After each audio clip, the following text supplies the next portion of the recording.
તો પાટણની એચએનજી યુનિવર્સિટીને લઈ મોટા સમાચાર મળી રહ્યા છે। અહીંયા ફરી એકવાર પરીક્ષામાં ગેરરીતિને લઈ સમાચાર।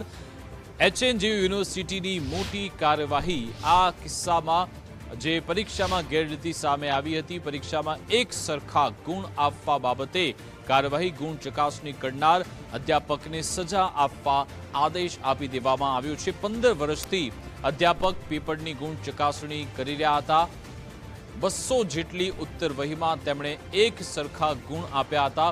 હવે એમની સામે કાર્યવાહી થશે। પરીક્ષા વિભાગના ધ્યાનમાં આવતા આ સમગ્ર બાબતે હવે કાર્યવાહી થઈ રહી છે। ગેરરીતિ સામે આવી। એમએ સેમેસ્ટર 3ના સોશિયોલોજીમાં તેમણે એક સરખા ગુણ આપી દીધા હતા। પાટણની એચએનજી યુનિવર્સિટી હવે તેમની સામે કાર્યવાહી શરૂ કરી છે। પેપરો છે એ જોયા વગર માર્ક મૂકી દેવામાં આવેલું એવું જણાતા આપણે જે તે અધ્યાપક છે એમને પણ બોલાવેલા હતા અને આના માટે એક તપાસ સમિતિ છે એની રચના કરવામાં આવેલી।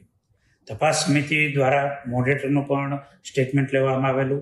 એમના જે પેપરો ચેક નહીં કરવામાં આવેલા એ પણ જોવામાં આવેલા અને ત્યારબાદ જે અધ્યાપક છે જેમના દ્વારા મૂલ્યાંકન કામગીરી થયેલી હતી એમને પણ રૂબરૂ બોલાવેલા અને એમણે જે ભૂલ થઈ છે એ સ્વીકારેલી હતી અને એમને પોતે એવું કીધેલું છે કે આ પ્રકારના મેં પેપર જોયેલા નહીં હતા અને ઉપર માર્ક છે એ મૂકવામાં આવેલા છે।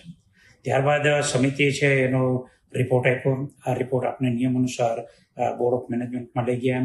બોર્ડ ઓફ મેનેજમેન્ટ અને એકેડેમિક કાઉન્સિલે આ અધ્યાપકને સજા કરવા માટે જણાવ્યું। 200માંથી લગભગ 138 જેટલા વિદ્યાર્થીઓને 9થી વધારે ગુણનો ફેરફાર આવતા સમગ્ર હકીકત બોર્ડ ઓફ ડીન તથા બોર્ડ ઓફ મેનેજમેન્ટની અંદર મૂકવામાં આવે, જેમાં નિર્ણય કરવાની પ્રક્રિયાની અંદર લીગલ અભિપ્રાય પણ લીધેલ છે અને બોર્ડ ઓફ મેનેજમેન્ટ તથા લીગલ અભિપ્રાય જે પ્રમાણે આવેલો છે તેની અંદર જે અધ્યાપક છે સદર કોલેજ મહેસાણા જિલ્લાની કોલેજ છે અને તેના જે અધ્યાપક છે તેમના વિરુદ્ધ શિક્ષાત્મક કાર્યવાહી કરવા માટે જે તે સંસ્થા તથા કોલેજને યુનિવર્સિટી દ્વારા જણાવેલ છે।